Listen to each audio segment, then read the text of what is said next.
Hello, welcome back to Scuttlebutt. I'm Nick. I'm here with Vic. Hey. I'm here with William. Howdy.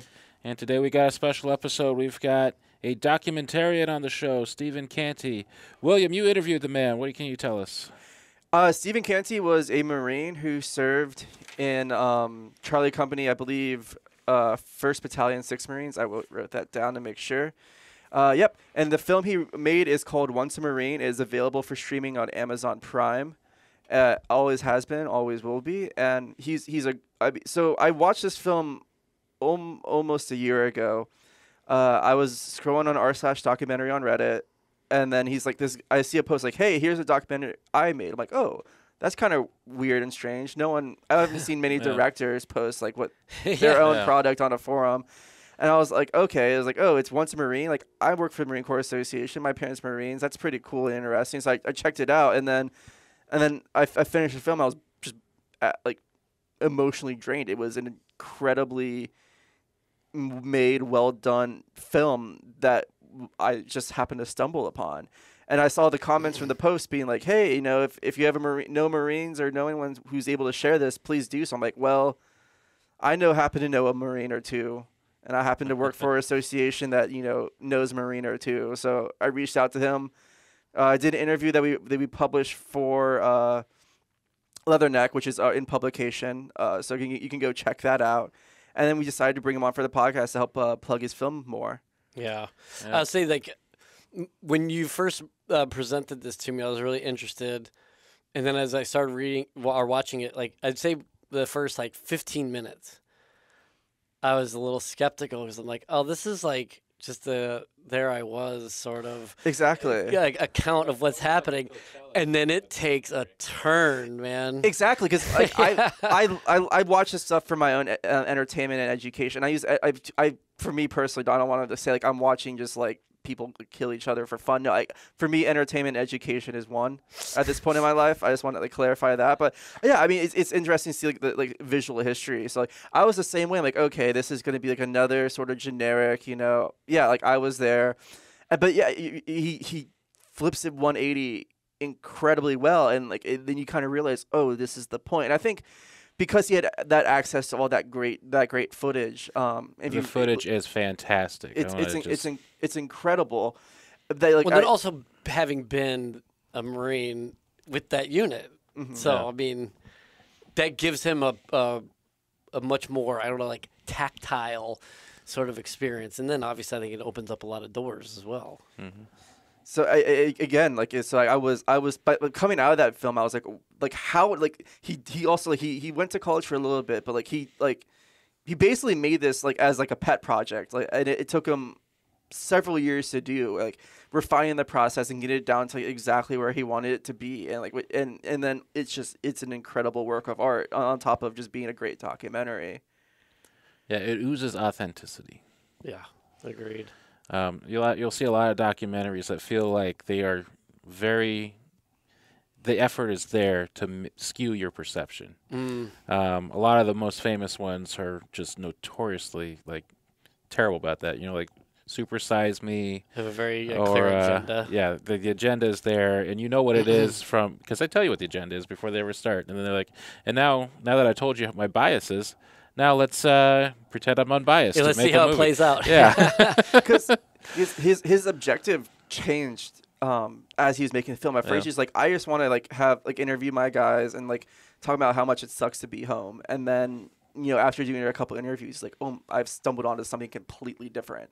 So he took took the footage that he got and the interviews he got, and then just kept redefining the process as time went on. And for those who have not seen the documentary, it's a great resource, I think, not only for veterans to find out ways to talk about experiences, but show this to your civilian friends or family or et cetera who have no idea what war, let alone the wars in Afghanistan and Iraq were like, and just to get an understanding of how to communicate and actually have productive and helpful conversations with our veterans, because that's something, having been through civilian and having tons of civilian friends, and it's not that we're all idiots. It's just we just don't know how to approach the subject with people. We want to be helpful. We want to obviously have our veterans enjoy being part of civilian society again. It's just difficult, especially from when we have just no inkling of A, what they've been through, what they saw, and then B, what they're currently experiencing. Well, we're starting to step a little bit onto what you actually talked about with Steven. So let's, unless you have anything you want to add, we just want to let Past Will take it away. Watch the film. Go on Amazon Prime. If you do watch the film, leave a comment because that's always important. Share this with everyone you've ever met in your life because they probably could learn a thing or two from watching this film, and then tell them to comment on it as well. And then if you really liked it and you want to support Steven, then buy it on Amazon. So that way he can get a little extra to help him in any future endeavors. Yep. Absolutely. So, all right. You guys good? Yeah. All right. Let's take it away past Will and Steven. Enjoy it.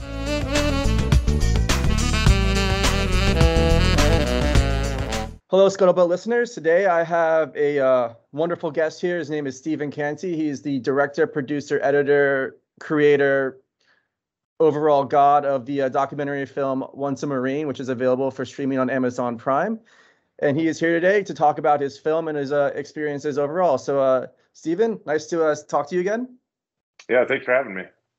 Cool. So if you don't mind just giving the viewers and listeners just some background information on who you are.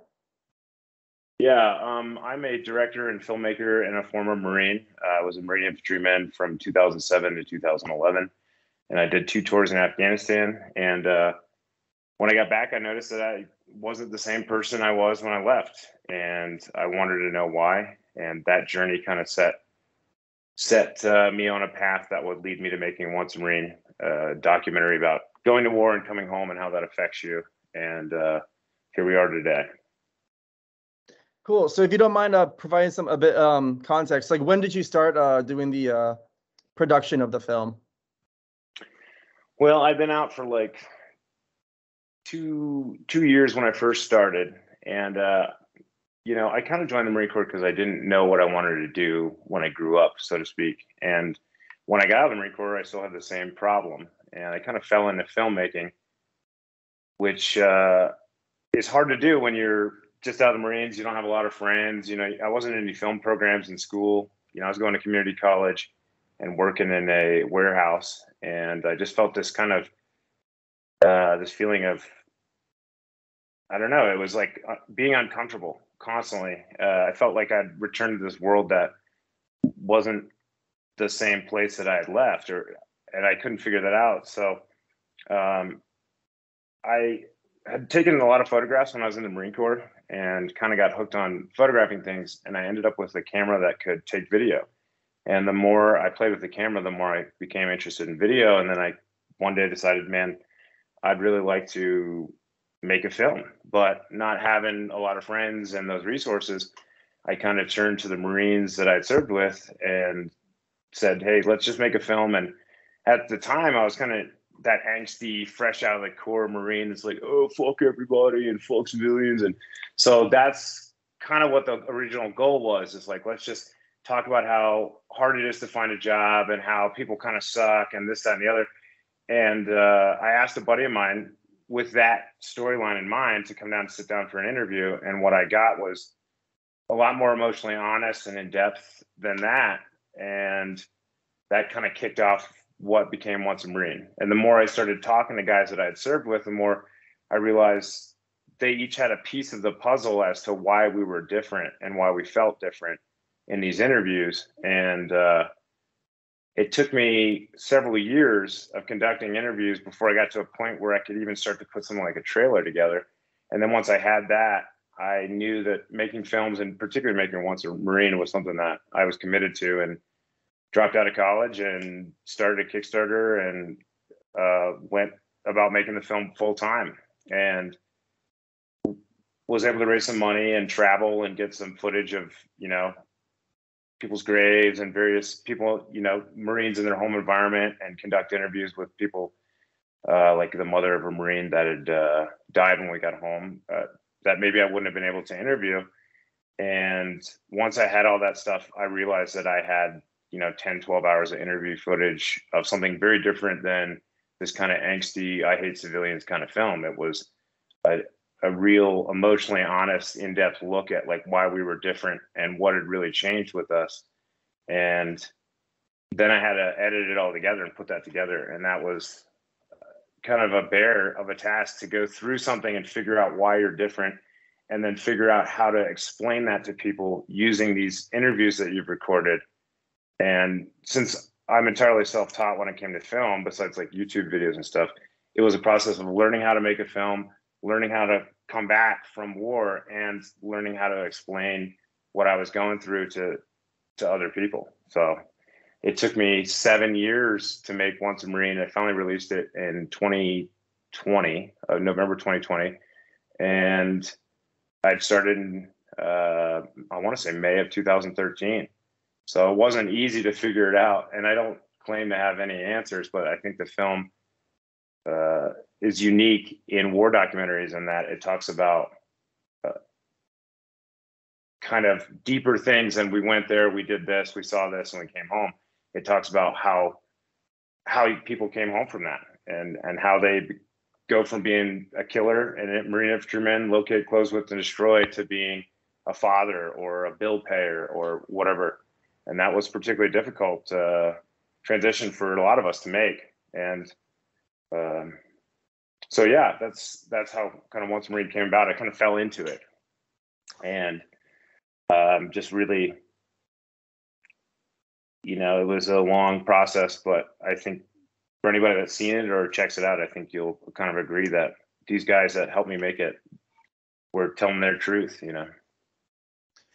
So, I mean, as you mentioned, this documentary is pretty much all the fellow Marines you served with. How was it like for them in the filming process, especially because a lot of them are very candid and open up immediately? How comfortable was it for them? And also, like, how have they reacted also, since, because your film's been out for almost a year now, to the to having obviously tons of people see it by this point? Well, I mean, when they did their interviews, it was, I think a lot of guys came to the interview as a friend, and they were doing it to help me, not because they particularly wanted to talk. And then when they got there, they kind of had ideas about what they were going to say, but each of the interviews is like 2 or 3 hours, and we're drinking beer. I mean, one's at 2 a.m. or 3 a.m. Some are in my apartment, some are at people's houses. So they start to open up over time. And I think a lot of the guys, when I first interviewed them, hadn't talked about it really like that with anybody. And they said a lot of things that maybe they were surprised that they said or felt uncomfortable about. I mean, I had guys afterwards that were like, man, I really wish I didn't say that shit. But they had 7 years to kind of get used to the idea that they were, of what they had said, and before the film finally came out. And when it finally did come out, I think a lot of guys saw, well, I don't like the fact that I like cried, or I didn't like the fact that, you know, this or that happened. But they saw the response that other Marines were giving them and being like, hey, dude, I felt the same way, and all this stuff. And I think that made it a little bit easier to be kind of that pioneer, you know, because in some cases, you know, when I got out, and I think a lot of Marines do this, they don't talk to any of their boys for like a year, 2 years, for a long time, because for me personally, I was trying to avoid things, and say, you know, like, it wasn't a strategy that I had written or anywhere, but it was like, oh, you know, I'll be fine. And so you didn't really talk to anybody. You didn't talk to your boys, and years went by. And the film, when I asked these guys to do interviews, some of them was like, we really hadn't talked that much. And then they drove, you know, one of them drove down, the first guy drove down from New Jersey to Virginia to sit down and talk with me for 3 hours. And we hung out for a day or two, and then he left. And then, you know, another guy from New York, another from Florida. I had a buddy of mine drive all the way from Florida, sit down for the interview, talk for 2 or 3 hours while his girlfriend sat in my back office. Like, she didn't want to listen. And then he talks, gets back in the car to drive to Florida, and goes, hey man, thanks for letting me talk about that. And I was like, well, thanks for doing 32 hours of driving, and, you know what I mean? Like, coming up and doing that. But that was kind of where we all were. And I think because it took so long, we all grew to become more comfortable with, you know, showing that or expressing the things that we did in the film, or they did. And yeah, so they got time to kind of get adjusted to what they had said. But I mean, I just think that that's what separates Once a Marine from a lot of other war films. Is you'll see other films that come close, you know, like Korengal is a similar format, but they don't quite open up the way that these guys did with me, because I was there with them. So there's an emotional honesty of like people just saying how shit was without holding anything back. But that also made the film really hard to make, because guys would say like, yeah, dude, remember when we were in Garmser? And the audience is going like, what's Garmser? What? There was no exposition. No one said like, in 2008, we went to, you know, southern Afghanistan. It was just, everything was shorthand. So I had to figure out how to take these, you know, 10, 12 hours of footage and then combine it in a way like a house of cards so that people could understand what we were talking about, because it was really just a conversation for us that I filmed. And that's kind of what made Once a Marine, you know, unique. I don't know. It's even hard for me to talk about. You know, I didn't go to people's funerals when I got back, and, you know, we lost a couple guys and I didn't go because I didn't tell myself like, well, I don't want to talk about it, or I want to avoid it. It was just like a subconscious thing. I was like, no, I'm fine. I don't need to go up there, and I'm good here. And that's what's made the film really hard for me even to promote it. Like, I don't have any ads. This is one of the few kind of pieces of talking about it that I've done, because it's so wound up with my own experience that it's hard for me to be like, hey, why don't you guys, I want to promote this film where some of my friends die in it, and I want you guys to see that. Or I want you to promote where you see some of my friends really hurt and in pain. And I wanted to make this to explain it to people, but I didn't want to make it to sell. And I've found that the, you know, marketing aspect and all of it that I'm doing now, or well, I'm not really doing, because I just don't, it's so hard to talk about. And I think a lot of Marines that have gone to combat will understand that. And Once a Marine was developed as a kind of a way of like a shorthand. Like, in an hour, you could kind of explain to your wife a little bit by watching this with her, instead of having this long, drawn out, painful conversation that hurts to talk about. It hurts to think about, you know. It's yeah, and even to this day, it's a weird mix of like emailing press outlets and be like, hey, you should check out my film, but also, you know, I visited a mother of a Marine that had died in Afghanistan, and she gave me his wedding tape right before we left. Smitty got married, and then he got killed in Afghanistan within like a week of us getting there, and then buried in the same church like a month after he just got married there. And she gives me the tapes for his wedding, his funeral, and his memorial service in Afghanistan, and says, I want you to put these in the film. And I didn't want to put them in the film. I mean, out of respect, but then when she's like, I want you to put these in the film, I didn't even want to watch them. And then to watch them over and over and over again. But I wanted people to understand, you know, this is kind of what that experience, what you go through. And if I didn't watch those tapes over and over and over, I couldn't explain that.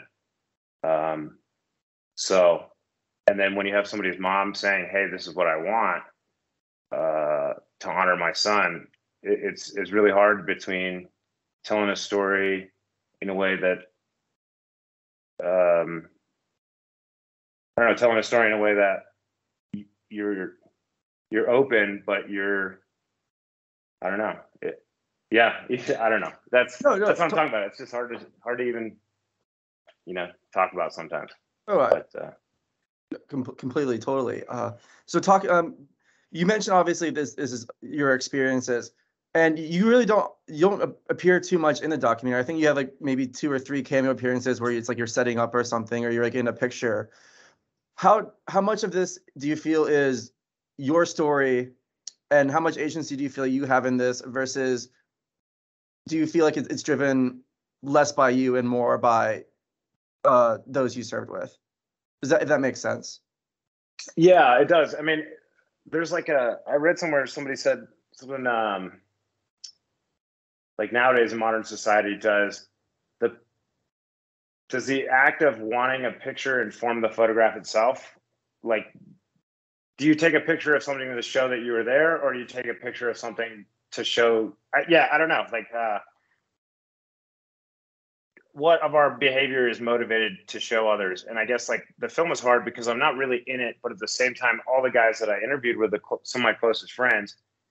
And there's little snippets of like very personal stories. Like one of the guys in the film talks about shooting somebody that he finds out was later blind and deaf. And you can just barely hear me as me and another buddy as we're interviewing him say, yeah, we had to go pick up that body. And he says, yeah, man, and I feel bad for that. And most people would miss that. But already I felt like that was, that's my story in there, mixed, intertwined. And I honestly didn't know that my friend had shot this, old man that turned out to be blind and deaf. And we had to go out there with the son and pick up his body that had been laid in the sun for a while. And I never knew that my friend was the guy that shot him until I did these interviews. So it's all kind of intertwined for me personally. Maybe the audience doesn't pick up on some of it, but a lot of it's there. And, all the guys I interviewed them because I kind of knew what to ask them because we were close. But I try to keep myself out of the film because, I don't know, I almost felt like it was lazy filmmaking. Because I had all these holes when I first started and these gaps that I couldn't fill. Like, how do I explain to the audience that we did 2 deployments? And I was like, well, I can record myself being like, in 2008, we went. And I was like, that just to me felt a little lazy. So I wanted to build this story that if you look, I'm behind it and I'm in it. But I didn't want to make myself central to it, if that makes sense. I didn't want to make it about me, but at the same time, it's very much about me. So, yeah, I hope that answers your question. No, absolutely. So you mentioned how your film's different from a lot of military documentaries. So like for example, like I'm one of the people who was definitely I am, especially was a documentary junkie, especially during COVID, and and a lot of people are watching these for entertainment or education. I like to think it's a healthy dosage of both. What type of target audience were you going for when you made this obviously very personal documentary? I mean, you see the title card. The film, the name of the film is pretty ambiguous. Once a Marine, it's obviously something to do with Marine Corps. It's obviously something to do with global war on terrorism, because I think the title, the image card you see is overseas. Who were you? I guess were you aiming this film at?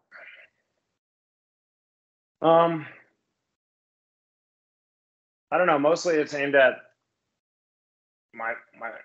my friends and their families in the sense when I was making it. Of course, I hope that everyone would see it and maybe have an opportunity to understand, and the people that wanted to, could glean something from it. But when I was making Once a Marine, like the biggest challenge that I had, or what I found like constantly difficult, is like, all right, as a filmmaker, let's say somebody cries during an interview. There's a part of you, almost like a predatory part, that's like, oh yeah, real emotion. Like, look at him cry. But these are like my closest friends. Like, and I was seeing their pain and it felt it. So it was like this weird mix of like wanting to show those things, but not in a way that cheapened what they were going through. I wanted to respect them, even when I was showing things that they maybe didn't want in the final product. Right. So I wanted the guys that I went to war with to be comfortable with this. And that was kind of my main goal constantly, is like, is it honest to our experience through those guys? Like, would they say, yep, that's what I went through? Or be like, well, he kind of messed this up and he didn't really tell this part right. That was my goal all along. I hoped it would find a bigger audience, but I wanted to make a film that guys that went through combat could stand by and be like, yeah, that's my experience. But I also wanted it to speak to their wife, maybe, and kids. My granddad was a Marine in the Pacific, and I didn't find out until after he passed. He always just told me funny stories about being in a war, which my granddad was like one of the only guys I ever met that could do that. Blowing up a Japanese officer's car that the Marine officers had taken, and we're driving around, and he blows it up. And then they all come running out, and he goes, "Oh, I thought it was a Jap car. Sorry, sir." But he knew that it was their car. But like when he passed, we were at his funeral, and a guy comes up to me and says, "Hey, you know what your grandfather went through in the Pacific?" And I said, "Not really." And he's like, he was an artillery scout. He got separated from his unit and then spent 30 days sleeping under dead or hiding under dead Japanese and dead Americans to try and get back to his unit. So 30 days cut off behind enemy lines. And he says, your grandfather went from 140 pounds down to like just under 100. And he's like, that's why your grandfather never ate pork chops, because when he finally got back, he ate 13 pork chops and then puked them up everywhere. And I was like, I didn't even know that he didn't eat pork chops. But he had never told that to me or my brother, who are both Marines, my dad. And there was so much of his experience that he'd gone through that I never knew. And I wanted Once a Marine as a way, I don't know, just give people a glimpse into that reality. And I never went through anything anywhere near that. But yeah, I think a lot of war documentaries were like, and I loved them, especially as a kid before I joined. It was like, you know, seeing all this old footage and all these guys that were, you know, heroes. I mean, I looked up to them all, and whether Vietnam or World War II, even like maybe Peter Jackson with the World War I documentary, all this stuff, you're like, whoa, dude, these guys are real badasses. But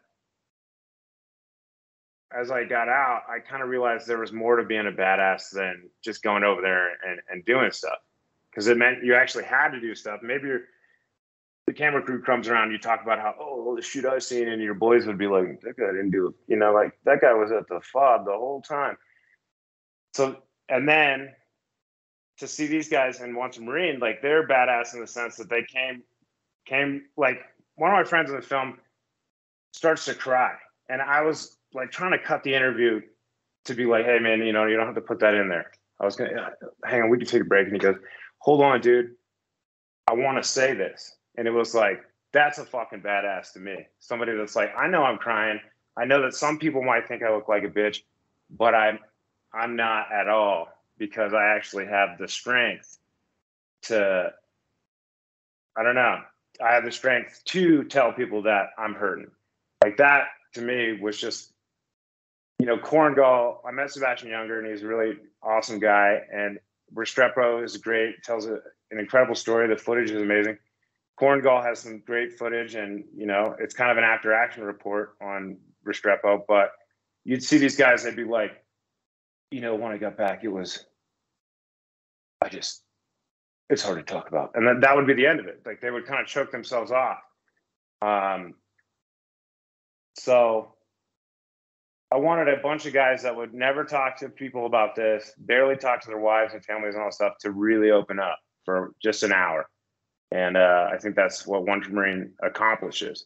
And I didn't set out to make that film at all. I set out to make it like, you know, any other war documentary. But what I ended up with when I started interviewing these guys was not any other war documentary. So, and that was hard for me, because I had to work on this every day.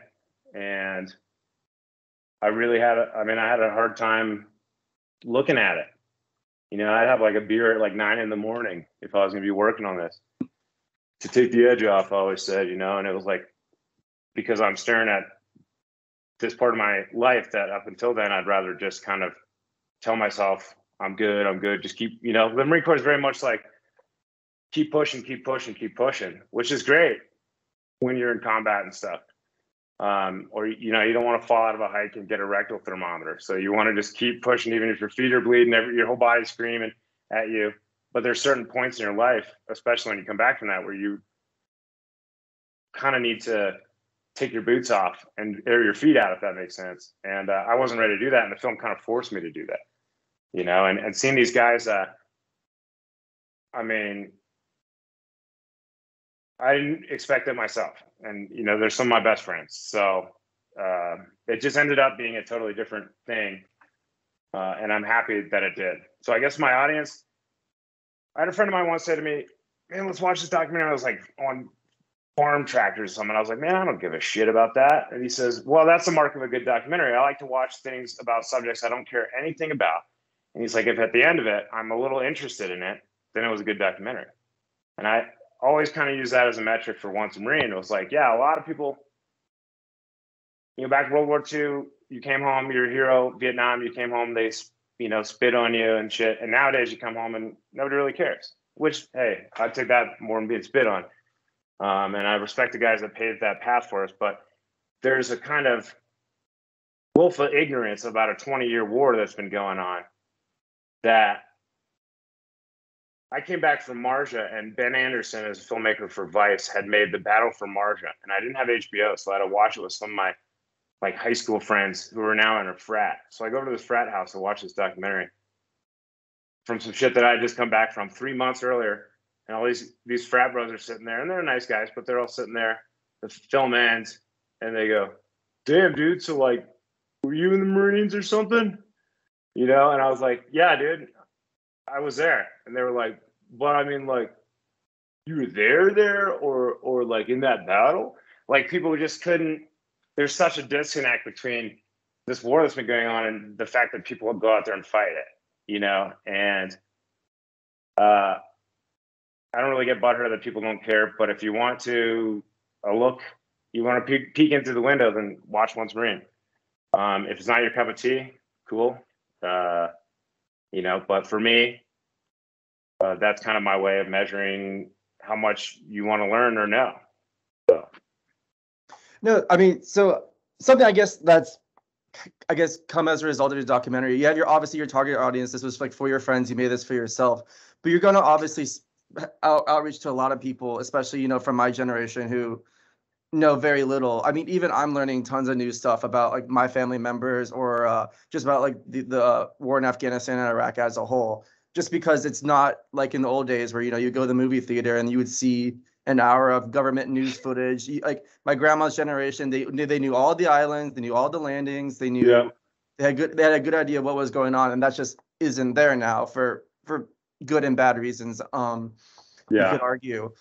So how do you feel, I guess, that your film touches on this weird civilian military relationship in both A, understanding what our veterans are going through, B, understanding what is actually happening in the global war on terrorism, or even with just American militarism as a whole, even.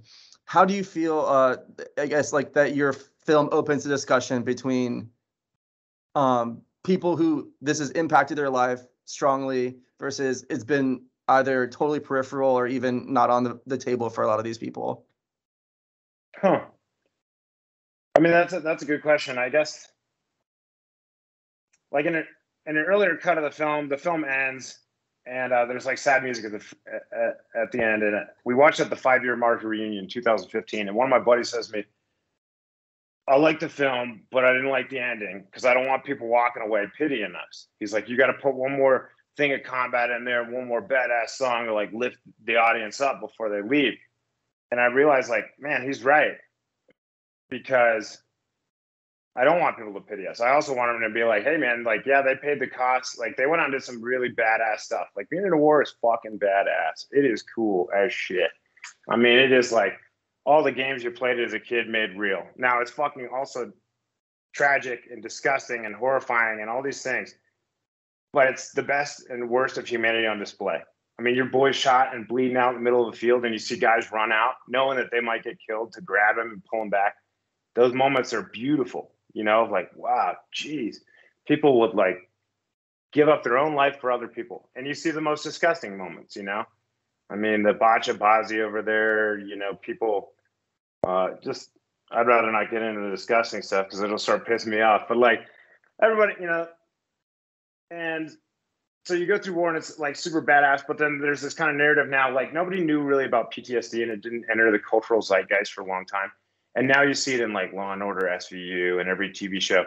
And it's this kind of character trope of the damaged, troubled veteran. And it's yeah, I mean, I guess I'm kind of glad that media is coming around to it. But on the other hand, you get kind of painted in this box. So Once a Marine is a way to show that hey, yeah, there's people that we love that we lost. There's horrible things that we saw, but we also saw beautiful things, humanity at their finest. We did badass stuff, and I wanted to kind of mix those two ideas. So you've got this I got this amazing band to give me the rights to their music, to put all this like old Irish doom metal in it, and it's got like this heavy metal vibe in places. It's Pagan Altar, right? Yeah, Pagan Altar. Yeah, I started listening after like the 5th time I saw your film. I was like, oh, this band's pretty sick. So I started playing them. They were like, I met him at a buddy of mine introduced me to him in Afghanistan, and then he was like, maybe you could use their music for the film when I started, and I was like, no way. And then I met him at a music festival in 2013 when I just started the film, and they were like, we lost a whole generation of our family in the trenches in World War I. You can use everything you want. And I was like, damn, like, when I got a little bit of recognition, that put some wind in my sails to keep going with the film. And I think the results, like with the music, is just, I mean, I think it's awesome. It communicates the tone that I wanted to, like doom metal. It's like both badass, but there's this blues to it. But I guess I wanted people to know that, like, yeah, you know, this experience hurts and it can break you in some ways, or harm you, but that doesn't take away from the fact that you're a fucking badass. You know what I mean? Like so that's, I don't know. I always thought of like one Veterans Day, I was real bummed out on Memorial Day, and I was driving through Louisiana. I saw signs for a gas station that had a tiger, and I was like, man, I fucking love big cats. I'm gonna check this tiger out.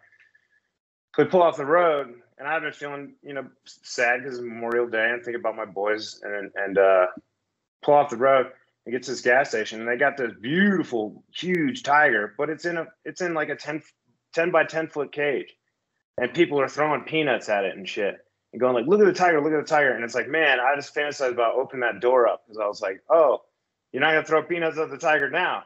And I felt like a really great metaphor for like veterans, how we feel. When you come back, you're a tiger, but you're in this cage, and you're no longer the king of the jungle. You can't kill your way out of a situation. You've got to bill your way out of a situation, or whatever bullshit the civilian world kind of heaps on you. So that's one of the biggest themes that I want to explore in the film too, is how do you deal with going from a badass at 19, 20 years old that has the power of like God, of like life and death and destruction and shit. And then you come home to like, nobody knows about what you went through. Nobody cares. And none of those skills are going to help you succeed in life. And in fact, now you've got a bunch of like, probably trouble sleeping, PTSD, maybe drug and alcohol problem that are monkeys on your back as you're trying to figure out how to succeed too. So I wanted Once a Marine to kind of tap on all these feelings, like make things badass, but also have guys really like crying. I wanted to show that we hate civilians, but we also want them to understand us. I wanted to show those kind of, those truths that we're both black and white. And that's what I think makes the transition so hard. And that's kind of why I wanted it. That's why I wanted those things to be in there, is, funerals and weddings and, celebration of life. So, missing people when they're gone. That's what makes the experience so hard, is those kind of polarizing extremes, and then finding a path somewhere in the middle that, like my buddy gets out, one of my best friends, and turns to heroin. It's like the worst fucking drug, dude. And we saw piles up in Afghanistan, and he knew he shouldn't be doing it, all this stuff, but he did it anyways. And this guy, when he was doing it, would be like, yeah, I'm going to pick up, a bunch of dope. And then he'd call you like an hour later and be like, oh, hang on, the cops almost pulled me over for speeding. You're like, why are you speeding and driving around with heroin in your car and talking on the phone? Like, pick one. Pick one. My dad always said one dumb thing at a time, and you're picking them all. But it's like, I can understand chasing that rush and the adrenaline and all this stuff, but it was about, I don't know. It's like, how do you find a healthy outlet now that you're no longer the tiger anymore? Like, what do you do with your claws? So that's what I really wanted to show, and I kind of walked a fine line, because earlier cuts were about like, showing the audience the difference between like guys that go deploy to fight and guys that deploy and don't do shit. Because I thought this stuff was important, and I realized, like, why do I need to put other people down in this film when I'm really trying to let guys out there that see this know, hey man, if you're feeling this way, you're not alone. I want to bring people up and let them know, hey, if you're thinking about shooting yourself, maybe you should call your boys, because they're feeling the same way you are, instead of like this kind of, I don't know. Because when I got back, I kind of lost control of my emotions. I found myself like crying at the end of Toy Story and shit. And I'd never been like that. And it was like, all of a sudden, like, they're just good friends. And I couldn't understand what the fuck was going on with me. But I didn't want to tell anybody and be like, hey, dude, do you cry at the end of Toy Story? Like, I wasn't going to have those conversations. So as I was making Once a Marine, I was like, I want this to stand in for those conversations. Let every dude, no matter whether you got a drug problem, an alcohol problem, suicide problem, family problems, civilian problems, whatever it is, I want you to know that all your boys are going through it. It's not just you, and that you have support if you look for it, and that you can talk about it too. It's not something you have to hide. And once you can start talking about your problems, then you can move forward. So it was a fine balance between making that we're badass, but also peeling back the curtain, and we're sad and hurt and crying, but also showing like, hey, you're not going to pity us. That was kind of the tightrope that I was always walking.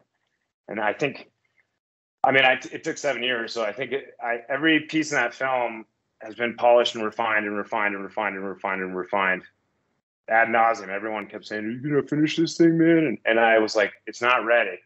And when I finally released it, I think I achieved that goal that I set out with. It's like, kind of show the complexity. So. Well, you mentioned that like you hopefully want your film to just start conversations, and I think there's one scene in the film that kind of struck me was when the mother of one of your friends who had passed away in the car accident talks about how essentially she obviously wants to help, but she was never there. She doesn't know what the experiences are like. She doesn't know what the internal struggle looks like.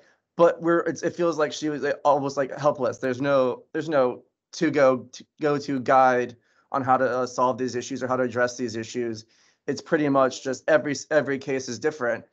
How should civilians help, continue that conversation you want to open about veterans' experiences in like a helpful, beneficial way, so that discussion can actually happen and that we can find ways to help you? Because I feel like especially someone such as myself who's not been there.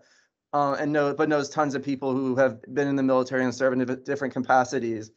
It's just an awkward. Obviously, it's awkward for us. We don't know what to say, what's appropriate. We want to be obviously friendly and candid, but in many of the situations, we obviously can step over the lines in a poor way. How should someone such as myself or a family member of a service member or friend, what is our role in that conversation? What's like the what should we do, what should we not do in that situation?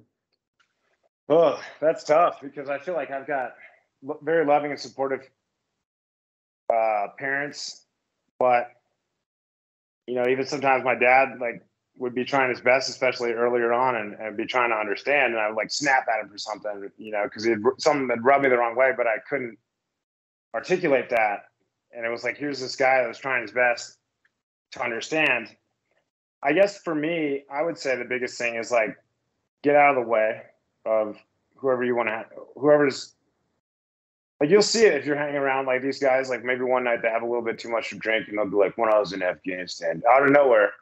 And it's like, all right, now's the time to listen. A lot of times, like when you talk about it, a buddy of mine touches on it in the film, and it's so true, is as soon as you talk about it, people, they go, my cousin was also like, they want to participate in the discussion instead of just listen, and maybe realizing that participating in the discussion is asking a couple questions but listening. But you have a lot of people, just like I'd say people on the street, that just like they feel a little threatened, so they've got to kind of revalidate themselves by talking about their experience. Now for friends and family, like people that you love, I came back from Marja, and I had a girlfriend that I dated for like 2 or 3 years, and said, man, I want to talk about this stuff. And I thought I heard, I'm not ready yet. She to this day swears that she didn't say that, but that destroyed our relationship. That was the end. I was like, you don't want to hear what I went through? I was like, fuck you, and so that's, I would say, like, getting out of the way, like wanting to listen.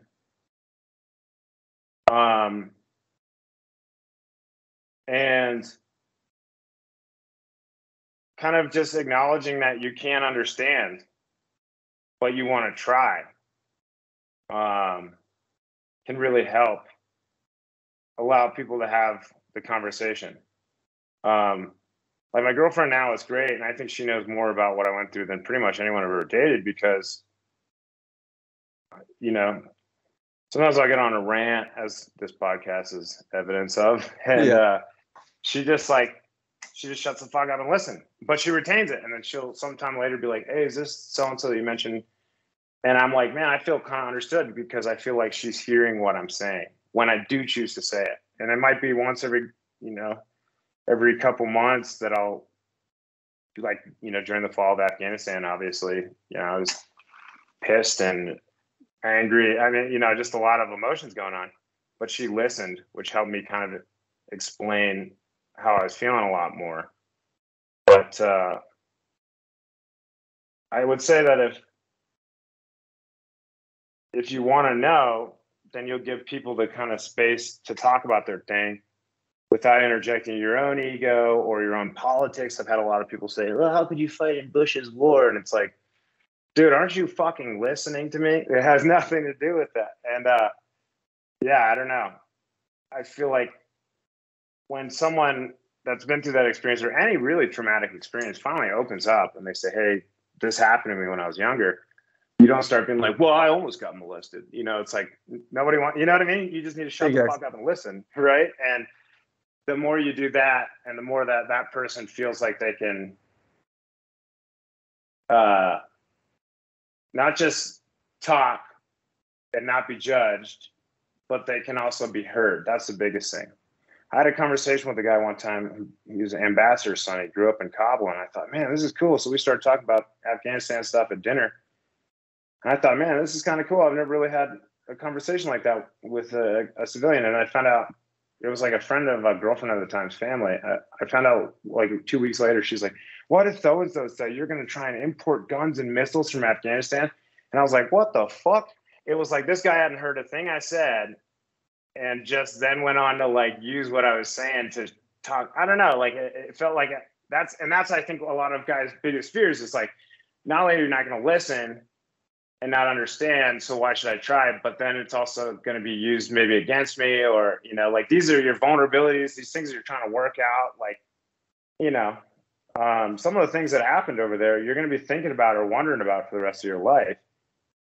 And as you're at a certain place, like I might feel a way about something for 2 years, and then on the third and fourth year start to feel different.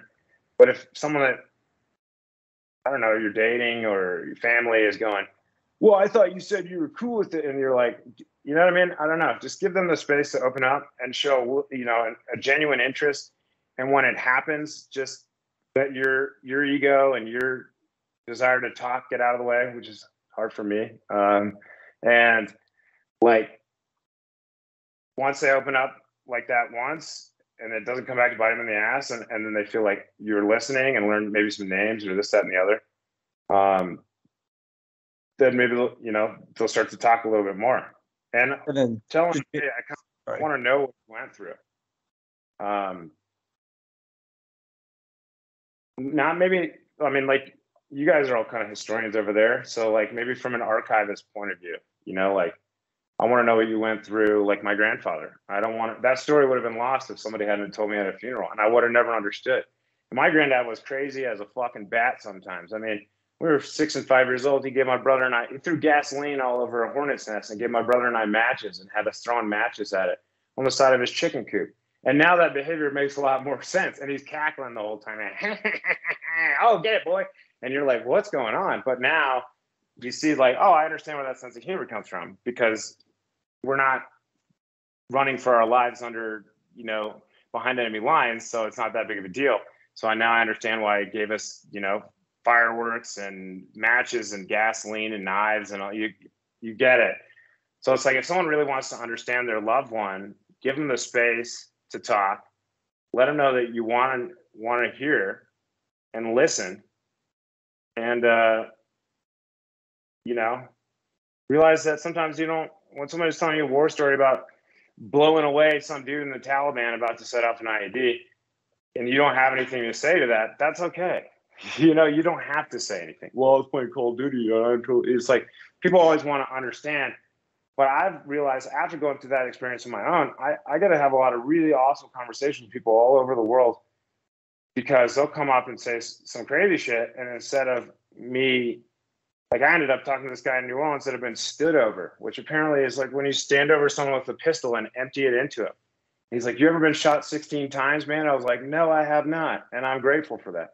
But because I was willing to listen, he ended up talking to me for like an hour about it. And you could tell that this guy doesn't get to talk to people about this. And he said something was stuck with me for the rest of my life. He's like, because so many of my organs are destroyed, my family doesn't think that I have the capacity to hear things that they know will upset me. They think my body doesn't have the physical capacity to handle emotion anymore. And just because I was willing to listen and didn't want to like, well, I almost got shit. Like, you know, when someone's talking through some shit that they've been through, let them. And I think then they'll be way more willing to open up, and it really helps them. Because if you're at that point where you need to talk, like a lot of times this shit just comes out of nowhere for me, then all you need to do is be heard. So that's my advice. Do you feel like it's like generally speaking across that, like most people want to talk about it in some way, shape, and form, but there's like hardly ever like an appropriate forum for it? Because I think you mentioned also in your documentary that like you know, substance usage and talking about events such as yours like go hand in hand. So do you feel like that there's like a stigma against talking about it, or? Yeah, I mean, there's a lot. Not only is it hard for you to talk about in the first place, like, you know, I go to some parties and stuff, and when I moved out here in New Mexico, I didn't really kind of get along with my age bracket here in Santa Fe, so I started hanging out at the film school and helping these students on their projects, and I was like 5 years older than them, but I got along with them really well. But there'd be some nights, I remember waking up one morning and everyone's looking at me, and I'm sleeping on this couch. I wake up, everyone's staring at me. Are you okay, buddy? And I was like, did the war come up last night? And they're like, a little bit. Yeah, you know? And I felt they were all really awesome people, but I felt really ashamed. Like, damn, I don't really want to talk about this normally, and then have a bunch of like 20-something-year-olds hearing me freaking out, having some kind of, you know, crazy moment at a party. I was like, you feel really embarrassed. So it's already hard to talk about with people. And then you'll run into some people, you'll open up to some people that maybe aren't the right people. And then you'll be like, oh shit, I really shouldn't talk about this stuff. And, but I think, and guys are different. Some of them that I know have never told their family anything. And you're like, man, I don't understand, because it's part of knowing me is about knowing a little bit about this experience. But other guys like me, you know, fucking make films about it and go on podcasts about it. So, you know, for me, I think there's a desire to be understood, because, you know, I do want people to understand that, hey, you can't just pity us, you know, we're still tigers. But on the other hand, you know, you kind of want people to know, like, hey, man, maybe if you kind of understood the cost of this beyond just people getting killed and wounded, maybe hurt for life or whatever, then you wouldn't be so negligent about a war going on for 20 years kind of and forgetting about it. I don't know. I mean, everybody's different, but if you're with somebody that doesn't really doesn't talk about it that often, as long as you just like kind of let them know, hey, I'd like to know a little bit about your experience, and that's it. When people push me to talk, I'm like, hey, shut the fuck up. It's not your story to tell. But yeah, every guy's different. But I feel like if you want to know and you kind of ask with that intention, hey, I love you as my dad or my brother or my husband or whatever the fuck, and I want to know a little bit about you and your experience, people will open up a little bit.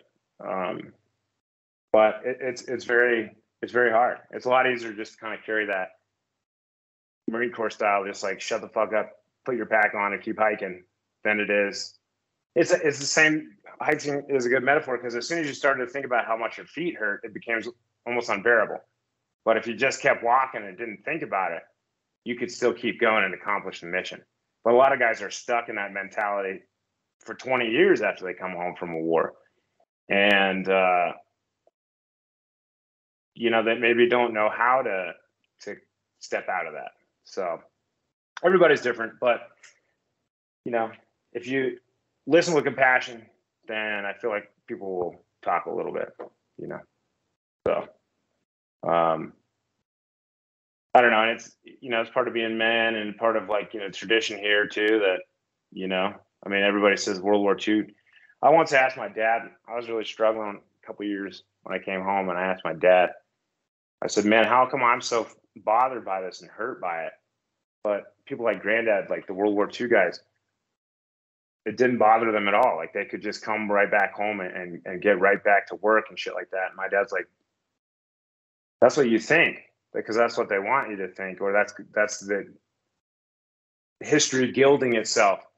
He's like, son, they came home and they beat their wives and they drank, and they had the same exact problems you did, except nobody talked about it. And he's like, it might have even been, he's like, it was kind of unhealthier. I mean, I know my granddad was a great guy, but I also know that he could, as my dad used to say, ball him up in a corner. And, and he didn't drink and smoke and but it was like, yeah, there were different ways of dealing with your problems back then. And nowadays, like, you don't come home and beat your wife regularly. And my granddad didn't do that, but I'm just using that example. Well, you don't come home and beat your wife nowadays, and everything goes on. So you've got to kind of deal with this shit in a healthier way. And I think people are moving towards that. There's an over-talking trend going on where everybody's got to talk, I have anxiety and PTSD. And it's like, dude, everybody's got fucking issues. Like, shut the fuck up and move on. But there is a sweet spot between shut the fuck up and move on and talking too goddamn much, between being like, hey, I'm going to be honest with myself and people around me, and I'm going to move on, but I'm also going to look for healthier ways. Like for me, I did a lot of drugs and drinking, and I had to find healthier ways of dealing with shit than drinking these problems away, because it just didn't work. And that's kind of the journey, is, learning to be honest with yourself, open up, but keep moving, ultimately keep moving on to deal with things and to come home, and find peace. So it's a journey. Excuse me. So would you recommend this film? Because, I mean, you get a great glimpse of, what war is like a little bit during it, but it's obviously primarily focused on the after effects. Would you recommend this to your film to someone who either just recently joined the Marine Corps or any of the other services, or someone who's like interested in maybe looking into this?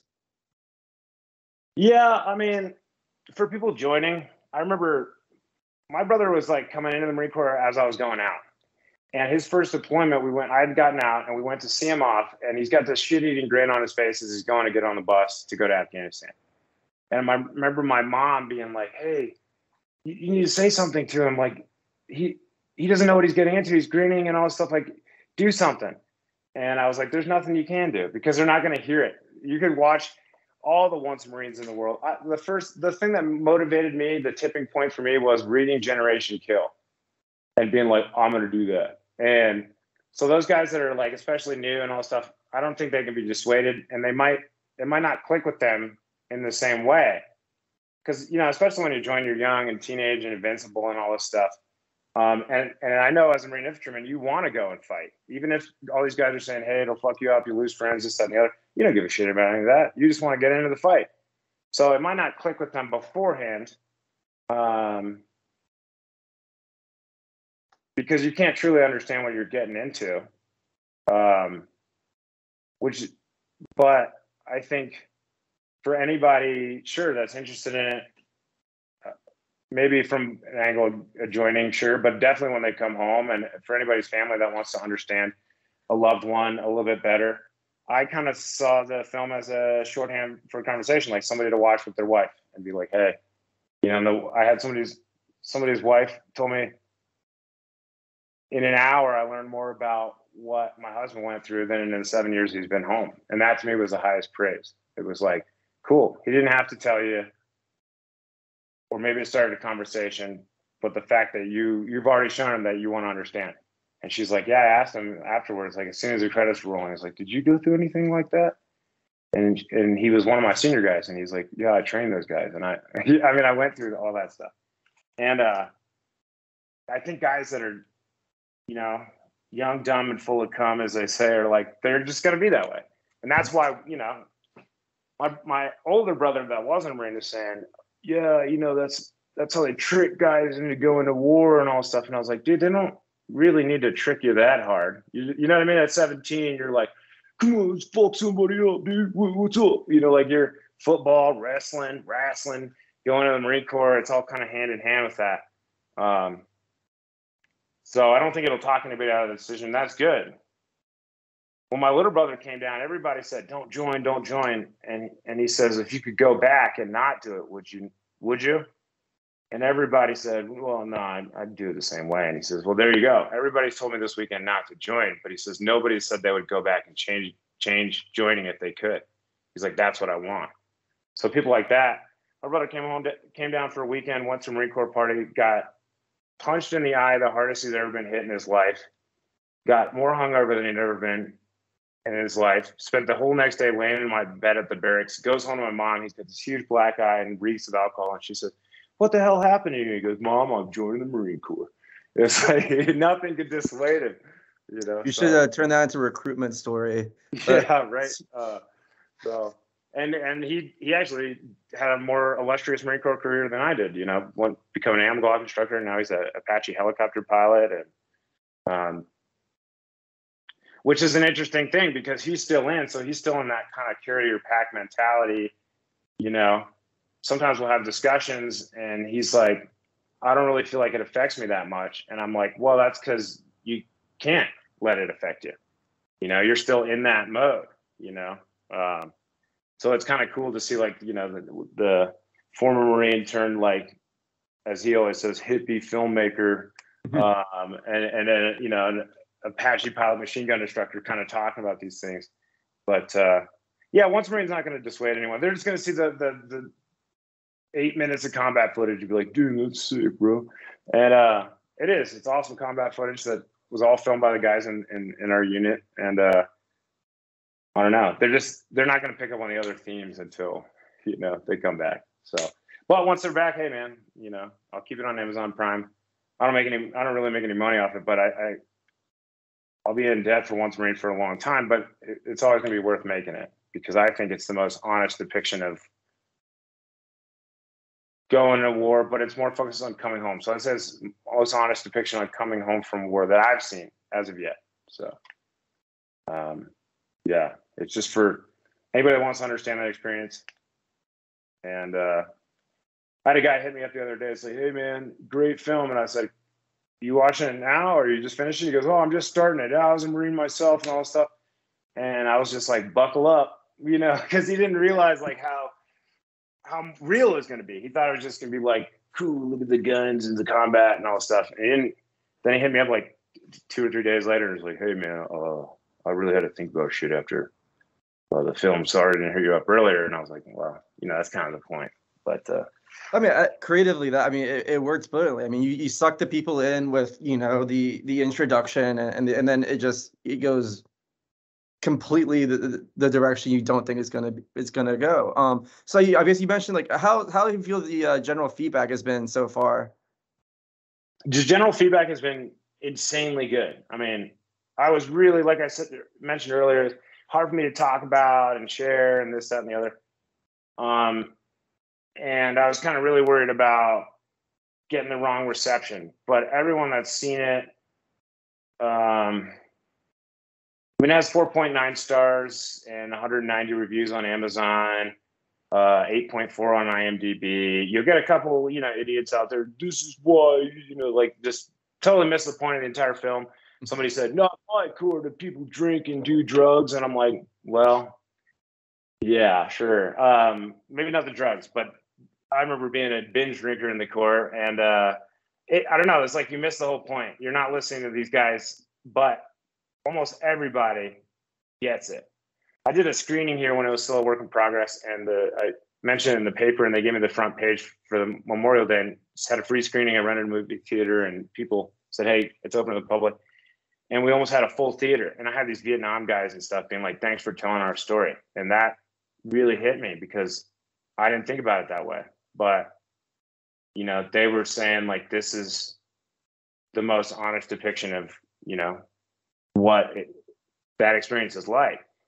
And that's why I kind of kept all the dates and stuff out of it. I wanted to stand for not just like, look at 1/6, they go this date, and if you didn't go on this date in this unit, it's not relevant. It's for anyone that's like been to combat. But yeah, it was just,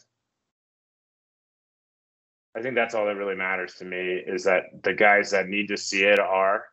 And one of my brother's buddies is also an Apache pilot, former Marine, says, hey, one of the guys from my old unit in the Marine Corps just hit me up and sent me the link to the film. And he doesn't know that, like, you know, I'm real close to your brother and stuff. But he's like, I think it's cool that it's coming full circle. And I had a guy from SOCOM telling me, hey, like, the guys at SOCOM are watching this now. And I was like, for real? You know, like, there's something to be gleaned from us knuckle draggers eating crayons in the Marine Corps. So the audience it's people that need to see it are finding it, which is awesome. Which is why I put it on Amazon. YouTube wanted to put commercials in it, and I'll be damned if they're going to put a commercial in the middle of a funeral for one of my boys. So I put it on Amazon, hoping that you got an Xbox, PlayStation, hell, even a Nintendo Switch, you could find it. And it seems like people are. So this podcast will be awesome because it'll help more guys hear about it. But that's my point at this point, is just, hey, I want guys out there maybe suffering in silence to know, like, you're not alone. You'll get through this shit. And it's totally normal and expected to go through this. And who knows, 100 years from now, when America's in a war with space China or something, I don't know, like, I want those guys to come home and see, okay, this is part of the experience. Is you don't just leave your bags back at Camp Lejeune. So it's fine in the audience. I like it. Fair enough. So when I last spoke to you, I think that was like a spring, and then since you mentioned in the beginning of your documentary that this is currently the longest war in American history in Afghanistan, and it's since concluded. How would you with the conclusion of the war, is there anything in the film you'd like to change in retrospect, or do you feel like it's perfect because it fits the environment of the era in which it was produced, or as a whole? I mean, after that, it's been out for years. Anything that you wish you had done differently or added or included? No, I mean, for that film, I think it's good because it doesn't get too much into the politics of the situation and the the history or any of that stuff, because it's like totally focused on just the emotional experience, which is great. When Afghanistan fell, for sure, I immediately started dreaming up another film, because Afghanistan's always been a shit show, and we've seen the Pentagon Papers, like, leadership didn't know by what metric to measure success and all these things. But when Afghanistan fell, it became like official. Yeah, it's over. And the Taliban won, in the sense that they took the land back. Now, I'm not calling the Taliban winners, because they're fucking losers. And they're just going to turn that place back into the Stone Age.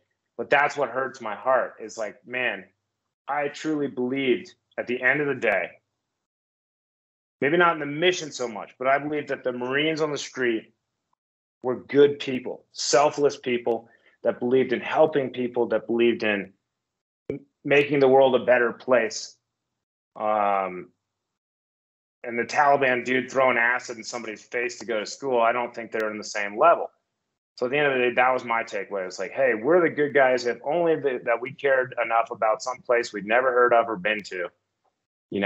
I really thought that we had an opportunity to make things a little bit better there. And some metrics we did, but when it fell to the Taliban, it became official. It was like, God damn it, dude. It's over. And that, I feel like it's its own film, in and of itself. The whole rescue efforts for interpreters. We were able to actually get one of our interpreters out of Marja, or one of our interpreters from Marja, we were able to help get out 10 years later, which is amazing. I'm going to go see him here in the next couple of weeks. But it's like those small victories, that we have to take away when it's like, I don't know. I think that any other film about Afghanistan would be something totally different, because Once a Marine is more just about any war and it's Iraq guys, Vietnam guys. It's not about the politics of that specific situation. But as far as the politics of the specific situation that I served in, yeah, like I'd like to look at it in the future in a film. But as of right now, I spent 7 years on the Once a Marine. I was always, when I made the film or was making the film, I was like, well, I used to be a Marine, and I'm tired of telling people that I used to be a Marine. I want to have something else to tell people. And I always thought when I finish the film, like, then I'll be a filmmaker. And I am. And that's what I want to do. But now I'm looking at projects kind of moving away from it, because if it's another 7 years, it'll be 14 years and I'll only made 2 films. It's just, there's still a lot of wounds there. And I think that's the way it'll be. There's going to be scar tissue and shit, which is fine. Like, I'm moving on. But I want to move on, and I want to keep dwelling on Afghanistan and shit. And, I do think our politicians could have they could have devised a better mission. And I think the Afghan people, to a certain extent, could have participated a little bit more. But I think we also could have sold them more. And I don't know. It really, really just pissed me the fuck off. There's no other way to put it. Like, the whole thing, and I just want to kind of walk away from that for a little while. And, maybe I'll revisit it later. But, yeah, as far as me in the war for a while, I'm good. I've got other battles to fight. So. Oh, fair enough. So, you're going to go from, doing an immensely personal project to, especially with regards to your own personal life.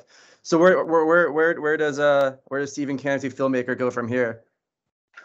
I don't know. I'd like to make some narrative films. I'm out in the West. I'm getting into like Western shit. I got a cowboy hat the other day, ride horses, and cowboy action shooting, and I'm working on writing a kind of low budget Western, and I've got a bunch of other stories that I'm writing, and I kind of want to shift from documentary work to narrative work and writing stories and getting those made. And that's what I'm interested in. And, that's another uphill battle. It's like Once a Marine, it's like I didn't know what I was doing and had to learn the hard way. And this is a kind of another learn the hard way type thing. But yeah, I just want to keep telling stories. And after being a Marine, making a film, it's hard. I can't see myself going back to a 9-to-5 or anything and just being like, well, yeah, I went and fought in 2 wars and I made a film about it. Now I'm a overnight warehouse manager again, So, yeah, I'm just going to start writing and hopefully find some success there, or keep pushing until I do. Good works. Well, awesome. Well, thanks again for coming on and doing another interview. For our listeners out there, in the December issue of the Marine Corps Gazette, there is a interview written that Canty and I did a few months ago. So feel free to check that out. And then again, watch Once a Marine, Amazon Prime. Recommend it to all your friends and their friends of friends, and really take the lessons to heart. Well, Stephen, again, thank you very much. Yeah, and leave a review if you liked it. Leave a review. That'll help immensely. Thanks for having me, and I really appreciate talking with you today. All right, take it easy, man. Peace. Scuttlebutt is a production of the Marine Corps Association. I am Nick Wilson. That is Major Vic Ruble, U.S. Marine Corps retired. You have also heard the voices of or contributions from William Treuting or Nancy Lichtman, editors of Gazette and Leatherneck magazines, respectively. Opinions expressed in Scuttlebutt are just that, opinions, and do not represent any official stance of the MCA.